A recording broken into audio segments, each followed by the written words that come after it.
Sayyidina Ubadah ibn Samit radhiyallahu anhu, beliau berkata, qala al-musannifu rahimahullahu ta'ala nafa'ana Allahu bihi wa bi ulumihi wa bi ulumikum fid dharain amin ila an qala. Diriwayatkan dari Sayyidina Ubadah ibn Samit radhiyallahu anhu, anna Rasulullah sallallahu alaihi wasallam qala, sesungguhnya Rasulullah bersabda, la salata, tidak ada salat, liman, bagi orang, lam yaqra, yang tidak membaca bi Fatihatil Kitabi, dengan Al-Fatihah. Hadis ini difahami oleh para ulama tentang hukum membaca surat Al-Fatihah di dalam salat. Membaca surat Al-Fatihah di dalam salat. Ini adalah hadis. Ini adalah hadis Nabi sallallahu alaihi wasallam. Dan hadis makamnya seperti Al-Quran, sebagai sandaran hukum yang kedua setelah Al-Quran. Dan di dalam hal ini para ulama berbeda pendapat antara jumhur. Jumhur di sini adalah ulama madhab Imam Asy-Syafi'i, Maliki, kemudian madhab Imam Asy-Syafi'i, kemudian madhab Imam Ahmad ibn Hanbal. Mereka semua bersepakat selama ini seperti yang kita fahami, bahwa setiap kali orang sholat wajib membaca surat Al-Fatihah. Ini hukum menurut jumhur ulama. Ada perbedaan nanti di dalam madhab Imam Abu Hanifah radhiyallahu anhu. Kalau menurut madhab jumhur ulama tadi, makna wajib di sini menjadi rukun solat, bagian terpenting di dalam solat. Maka menurut jumhur ulama tadi dari madhab Imam Malik, madhab imam kita Imam Asy-Syafi'i, dan madhab Imam Ahmad ibn Hanbal, bagi siapapun yang solat lalu tidak membaca surat Al-Fatihah, maka hukum solatnya tidak sah. Berbeda dengan madhabnya Imam Abu Hanifah radhiyallahu anhu. Menurut Imam Abu Hanifah radhiyallahu anhu, membaca surat Al-Fatihah di dalam salat hukumnya wajib dan bukan fardu. Ada perbedaan istilah. Di dalam madhab Imam Abu Hanifah radhiyallahu anhu, wajib menurut Imam Abu Hanifah adalah segala sesuatu yang ditetapkan bukan dari dalil yang mutawatir, bukan dari Quran ataupun hadis yang mutawatir. Selagi bukan dari Quran, maka tidak bisa disebut sebagai hukum yang fardu. Kalau hanya dari hadis, maka hukumnya wajib. Menurut Imam Abu Hanifah, pendapat ulama madhab Abu Hanifah, segala yang disebut wajib itu jika ditinggalkan tetap sah, tapi berdosa. Tapi kalau fardu di dalam madhab Imam Abu Hanifah, kalau fardu adalah rukun terpenting juga, maka di dalam madhab Imam Abu Hanifah kalau orang meninggalkan yang fardu tidak sah.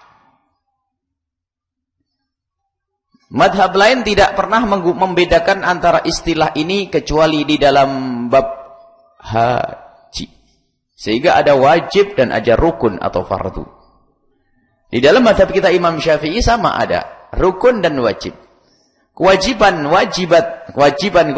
di dalam haji, kewajiban di dalam haji itu kalau ditinggalkan sholatnya, hajinya tetap sah, tapi berdosa. Tapi rukun haji 5 yang tidak bisa ditinggalkan.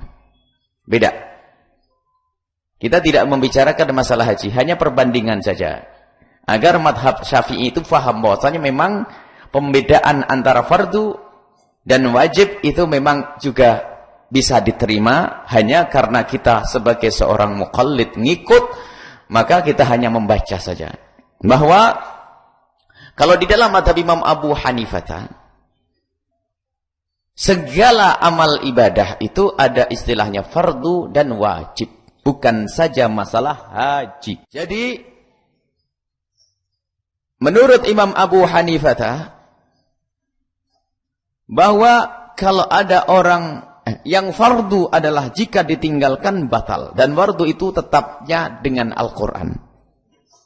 Riwayat satu hukum yang ditetapkan dengan Al-Quran atau riwayat-riwayat yang mutawatir. Mutawatir adalah satu riwayat, termasuk hadis ada yang mutawatir yang diriwayatkan marwahu jam'un an jam'in, diriwayatkan oleh sekelompok orang dari sekelompok orang, la yumkinu tawatu'uhum 'alal kadhibi, yang tidak mungkin berdusta. Quran pun demikian, diriwayatkan oleh gerombolan, sekelompok orang yang banyak, mustahil berdusta. Jadi datangnya kebenaran Al-Quran pasti, maka yang mengingkari satu huruf di dalam Al-Quran keluar dari Islam. Nah, di dalam madhab Imam Abu Hanifah, membaca surat Al-Fatihah adalah wajib, tidak fardu. Yang fardu menurut Imam Abu Hanifah adalah yang ditetapkan oleh Al-Quran, faqra'u ma tayassara, membaca ala kadarnya dari Al-Quran. Jadi kalau sholat menurut Imam Abu Hanifah tidak membaca Al-Fatihah, asalkan membaca surat apa saja yang ia bisa, maka sholatnya sah, tapi dosa karena meninggalkan Fatihah. Baik kita tinggalkan madhab Imam Abu Hanifah, kembali kepada madhab Imam Asy-Syafi'i radhiyallahu anhu. Membaca surat Al-Fatihah hukumnya wajib menurut madhab kita Imam Asy-Syafi'i radhiyallahu anhu. Wajib membaca surat Al-Fatihah. Jadi tidak sah, la sholata, tidak sholah. Benar-benar tidak sholat. Bukan la sholata, bukan tidak sempurna sholatnya. Akan tapi la sholata, tidak sholat. Benar dan tidak sah kalau orang tidak membaca surat Al-Fatihah. Baik itu bagi makmum atau baik itu bagi imam, ataupun dia sholat sendirian. Perbedaannya nanti adalah kelengkapan surat Al-Fatihah. Kelengkapan surat Al-Fatihah kalau menurut madhab kita Imam Asy-Syafi'i radhiyallahu anhu, termasuk riwayat dari Imam Ahmad ibn Hanbal, bahwasanya Bismillahirrahmanirrahim termasuk bagian surat Al-Fatihah. Maka dari itu jika Anda orang yang bermadhab Imam Syafi'i, maka jangan sampai bismillahnya ditinggal. Ada pendapat lain yang mengatakan bismillah bukan bagian daripada surat Al-Fatihah, karena atas dasar inilah mereka pun meninggalkan Bismillahirrahmanirrahim. Jadi hal ini memang ada perbedaan pendapat. Maka sungguh unik dan ajaib jika ada orang Indonesia tidak mau membaca Bismillahirrahmanirrahim. Jadi tetap kita membaca Bismillahirrahmanirrahim. Yang jelas membaca Fatihah jelas. Hanya nanti perbedaannya kesempurnaan surat Al-Fatihah. Di dalam jumhur dari madhab Maliki, Hambali dan Syafi'i mengatakan Fatihah harus dibaca. Perbedaan nanti antara madhab Imam Syafi'i, Imam Ahmad dan Imam Malik, perbedaan di antara mereka adalah apakah Bismillahirrahmanirrahim minal Fatihati atau bukan. Apakah Bismillah bagian dari surat Fatihah atau bukan. Menurut madhab Imam Syafi'i maka Bismillahirrahmanirrahim termasuk bagian dari surat Al-Fatihah. Maka menurut madhab Imam Syafi'i yang tidak membaca Bismillah seperti tidak sempurna Fatihahnya. Dan kalau orang tidak sempurna Fatihahnya, maka tidak sah sholatnya. Seperti itu. Kemudian, di dalam membaca, baik, itu sudah satu-satu. Dan makna, kemudian bagi seorang imam yang ingin menjadi imam, tentunya harus bijak dia. Apakah pantas jika seandainya imamnya orang madhab Syafi'i ternyata membaca Fatihahnya tanpa bismillah? Biasanya ini orang ya yang kurang belajar. Tidak tahu belajarnya dari internet Atau dari bangga-banggaan hanya senang jadi imam di masjid. Ini gara-gara naik haji itu bismillahnya ketinggalan di Mekah. Nah, ini musibah. Bismillahnya ketinggalan di Mekah dengan bahasa yang kayak Masjidil Haram katanya, kayak Masjid Nawawi. Bismillah. Bismillah enggak? Alhamdulillahi Rabbil Alamin. Tidak dengan ilmu. Kalau seandainya dia adalah bukan pengikut madhab Imam Syafi'i, secara sesungguhnya dia memang boleh tidak membaca Bismillahirrahmanirrahim, akan tapi haruskah ia meninggalkan Bismillah di masyarakat Syafi'iyah? Ini sebetulnya memang jadi imam pun harus penuh ilmu hikmah. Bukan ilmu hikmahnya orang Cirebon yang bikin bisa terbang itu, bukan. Hikmah itu adalah ilmu bijak. Sebab ilmu hikmah itu kadang-kadang artinya beda. Pengen terbang namanya ilmu hikmah. Kalau pengen terbang beli tiket 500.000 ke Surabaya terbang. Ilmu hikmah. Hikmah itu bijak. Sekarang coba suruh merenung itu sebagian. Dan ini termasuk beberapa fitnah yang ditebarkan. Seolah-olah membaca Bismillahirrahmanirrahim kayak dosa gede. Ini kesalahan. Coba berpikir yang sehat.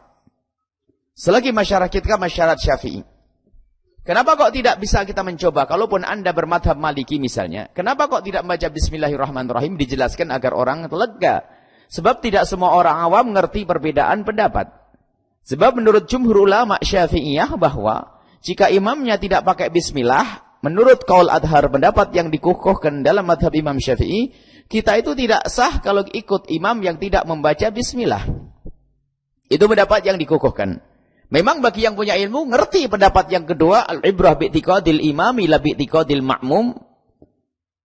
Kalau orang ngerti belajar, barangkali memang faham bahwasanya yang penting imam itu sah menurut dia, kita boleh ngikut di belakangnya.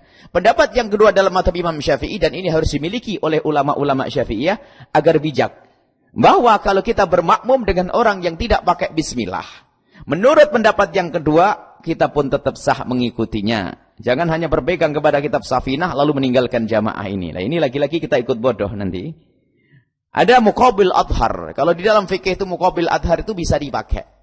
Memang pendapat yang kedua, kalau ternyata imam kita itu mohon maaf bacaan Fatihahnya enggak benar karena memang dia tidak bisa. Pendapat mazhab Syafi'i yang dikukuhkan tidak sah. Karena itu la'an, kita tidak boleh ikut makmum yang seperti itu. Apalagi makmumnya korek, enggak pernah ngaji fikih. Makmumnya adalah hafal Quran, enggak ngerti ngaji fikih. Itu bisa menjadi masalah di masyarakat. Para hufat, belajar fikih para hufat. Sehingga tidak mau jadi imam. Karena apa? Menurut fikih ini, kalau imamnya lahan, hurufnya enggak fasih, kita enggak bisa ikut di belakangnya. Benar, itu adalah pendapat yang dikukuhkan di dalam madhab Imam Syafi'i. Qaul adhar.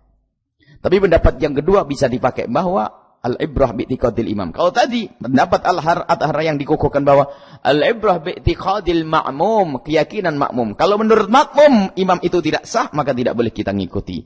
Makmum yang lahan bacaannya, yang enggak benar. Makmum yang enggak baca bismillah, maka tidak bisa kita mengikutinya. Menurut pendapat yang pertama. Karena ilmu bijak ini harus dihadirkan. Jangan sampai kita bikin gara-gara juga. Yang jelas kalau ada orang jadi imam di masyarakat kita enggak pakai bismillah, itu jelas tidak bijak. Siapapun dia. Jelas tidak bijak. Nah kalau kita ketemu imam enggak bijak, makmum pun jangan sampai juga tidak bijak. Ya sudahlah, sing waras ngalah. Jadi kita bijak, ya sudahlah, saya ikut di belakangnya. Karena ini hal-hal semacam ini jangan dianggap sepele loh, tanda perpecahan biasanya itu. Sebab menurut orang yang enggak ngerti, yang anti bismillah itu, ternyata membaca bismillah seolah-olah haram, dosa gede. Padahal membaca bismillah adalah khilaf di antara ulama. Maka dari itu, jika ternyata kita menemukan imam yang tidak membaca bismillahirrahmanirrahim, ketahuilah bahwa ada pendapat yang mengatakan sah, maka sholatnya dia sah. Karena sholatnya dia sah, menurut pendapat yang kedua mazhab Imam Syafi'i, al-ibrah bi'tiqadil imam. Asalkan imam sah menurut dirinya sendiri, maka saya boleh mengikutinya. Biasanya yang pakai kitab itu saja tanpa melihat perbedaan di dalam madhab kita pun kadang juga kaku ini. Sebagian yang mengatasnamakan ustadz kadang-kadang kaku dalam masalah ini. Kok bisa? Wah, aduh, Masya Allah. Coba lihat di dalam pembahasan. Imam Nawawi dalam Minhajnya dan para syurahnya bagaimana mereka menyebutkan ini. Dan ini ilmu bijak harus difahami. Jadi kalau ternyata ada imam enggak pakai bismillahirrahmanirrahim, Anda pun sah mengikutinya. Biarpun jelas orang itu tidak bijak. Menurut pendapat yang kedua di dalam mazhab Imam Asy-Syafi'i radhiyallahu anhu, termasuk lahan Anda seorang qari' hafidul Quran fasih. Kayak Abdul Basit Abdul Somad. Masya Allah misalnya. Anda ketemu imam tatanya haknya jadi kaf. Tidak usah dicontohkan. Kalau mencontohkan dosa, enggak boleh. Al-Quran kalau dicontohkan yang salah, enggak ada contohnya. Hak jadi kaf.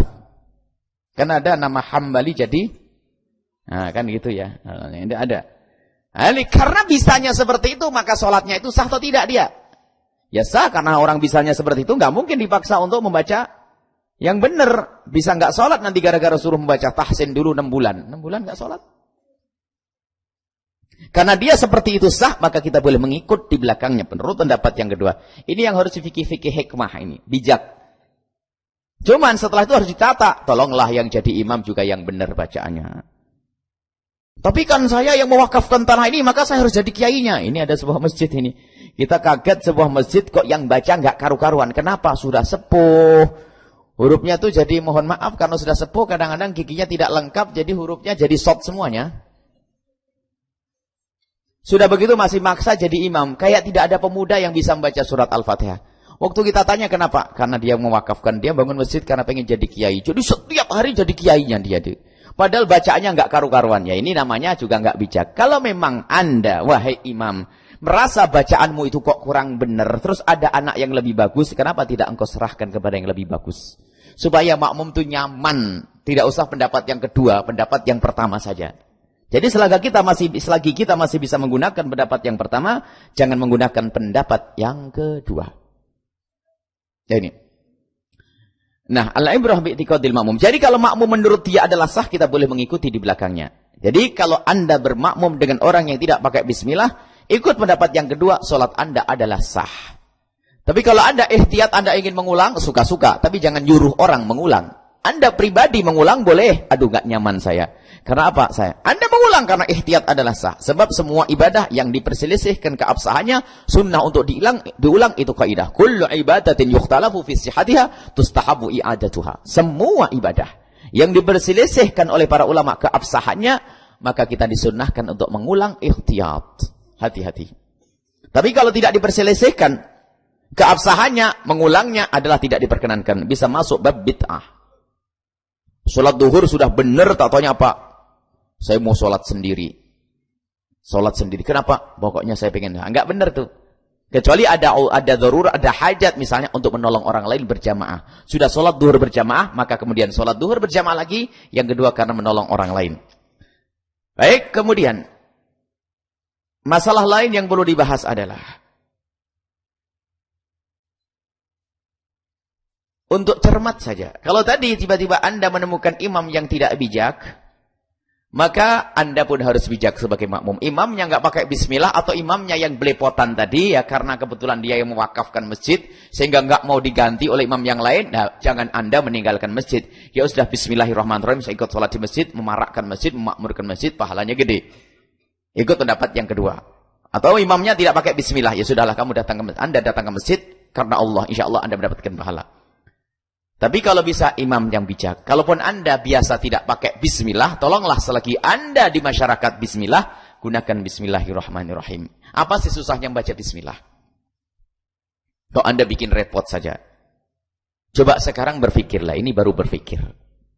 Keluar dari hikmah, berpikir cerdas. Selalu kami ingatkan. Tanyakan kepada para ulama 4 madhab. Kalau ada orang sholat tidak pakai bismillah, ada tidak yang mengatakan tidak sah? Ada. Yaitu madhab Imam Syafi'i. Jadi kalau ada orang sholat tidak pakai bismillah, pasti ada yang mengatakan tidak sah, yaitu madhab Imam Syafi'i. Yang kedua, tanyakan kepada ulama 4 madhab. Kalau ada orang sholat pakai bismillah, apakah ada yang mengatakan tidak sah? Tidak ada. Kenapa tidak jadi orang bijak? Tanyakan kepada yang nggak mau pakai bismillah. Ini adalah berpikir cerdas sedikitlah. Kalau Anda pakai bismillah, kira-kira siapa ulama yang mengatakan batal? Tidak ada yang mengatakan batal. Kalau memang sudah selesai, ini berpikir cerdas sedikit. Jadi sebetulnya bisa diseragamkan, asalkan orang itu mau merenung. Berbeda kalau memang Anda orang Maliki, madhab Maliki tinggal di Maroko sana atau di Mauritania sana. Atau di sebagian daerah Mesir sana. Madhabnya Maliki. Maka Anda sholat tanpa bismillah. Memang Anda adalah tidak biasa dengan bismillahirrahmanirrahim. Tidak mengganggu masyarakat. Cuman yang ada sangkut pautnya dengan masyarakat ini. Kenapa kok Anda paksakan itu? Baik. Ini adalah sepintas saja. Insya Allah pakai bismillah tidak ini? Pakailah bismillahirrahmanirrahim. Baik.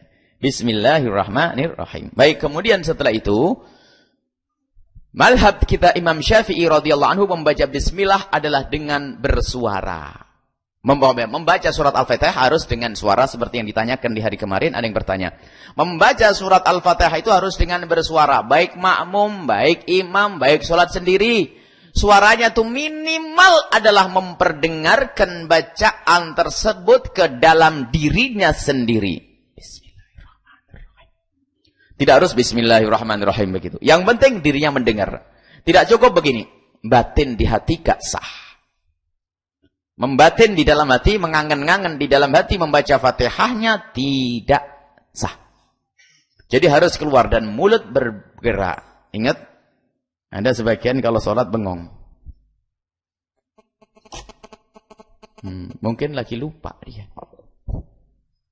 Jadi harus menggerakkan bibirnya dan mengucapkan dengan lafaz, dengan lidahnya. Tidak sah dengan hanya batin di dalam hati. Jadi harus diucapkan rukun qauli yang 5. Takbiratul ihram, membaca surat Al-Fatihah. Tasyahud akhir, membaca sholawat. Kemudian tasyahud akhir, sholawat, assalamualaikum. 5 hal ini wajib dikeluarkan suaranya. Paling minim adalah memperdengarkan untuk dirinya sendiri. Dan untuk sholat jahriyah, sholat yang sekeras. Sholat keras itu adalah sholat malam, isya dan maghrib serta subuh. Maka bagi imam dan sholat sendiri disunnahkan mengeraskan suara. Kecuali bagi makmum saja. Jadi kalau Anda jadi imam, maka 2 rakaat isya'nya mengeraskan suara bismillah dan surahnya. 2 rakaat maghribnya mengeraskan suara Fatihah dan surat yang Anda baca. Subuh pun 2 rakaat. Termasuk bagi orang yang sholat sendiri. Sholat sendiri pun disunnahkan mengeraskan suara.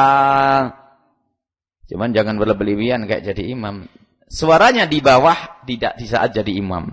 Di kamar sendiri, bismillahirrahmanirrahim. Ya, sunnah memang dikeraskan di saat sholat sendiri sekalipun.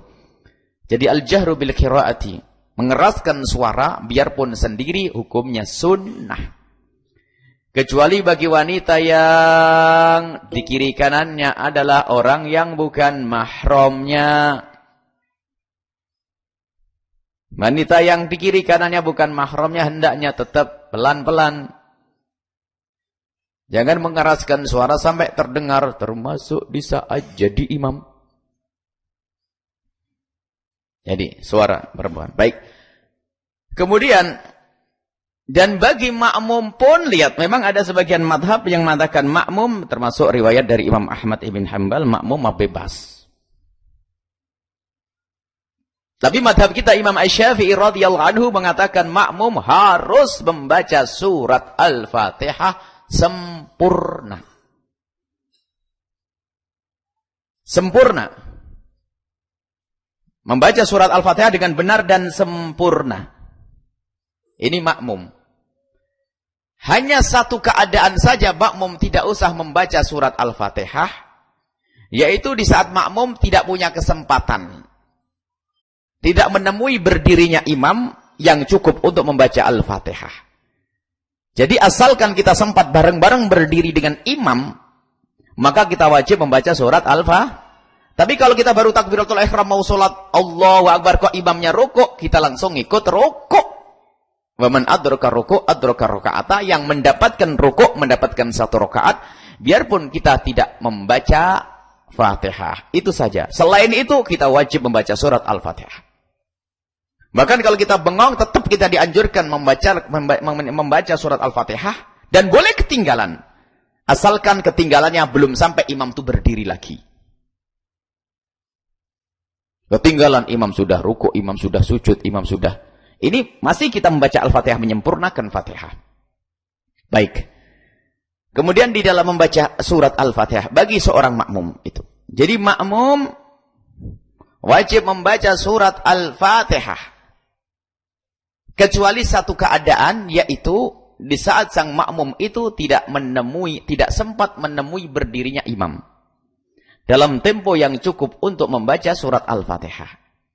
Kalau ternyata waktu kita takbiratul ihram imam kok keburu rukuk, maka ketahuilah saat itu makmum tidak wajib membaca surat Al-Fatihah. Sebagian berkata bahwa memang ada, termasuk riwayat dari Imam Ahmad mengatakan kalau imam mengeraskan suara, maka makmum tidak wajib membaca surat Al-Fatihah. Dan mereka menggunakan dalil Al-Quran, wa idza quri'a al-Qur'anu fastami'u lahu wa ansitu. Sehingga kalau sudah ada orang baca Fatihah, dengar saja.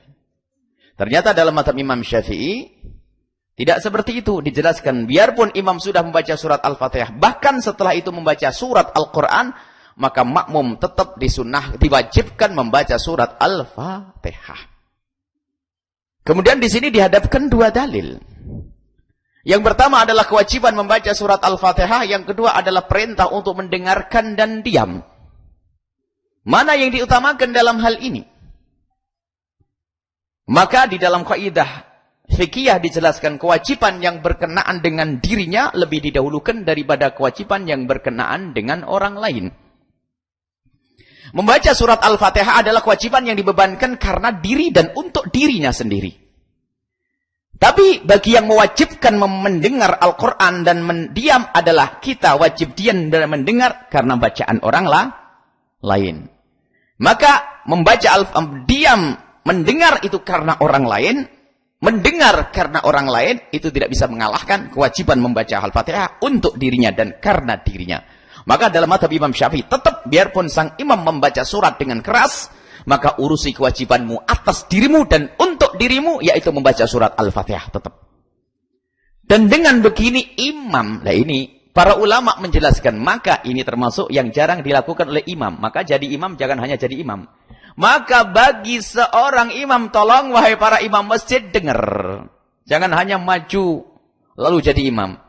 Disunnahkan bagi imam setelah membaca surat Al-Fatihah waladhdallin amin, memberi kesempatan diam sejenak, diperkirakan makmum cukup untuk membaca surat Al-Fatihah. Dan ini jangan sampai tidak diamalkan di pondok khususnya.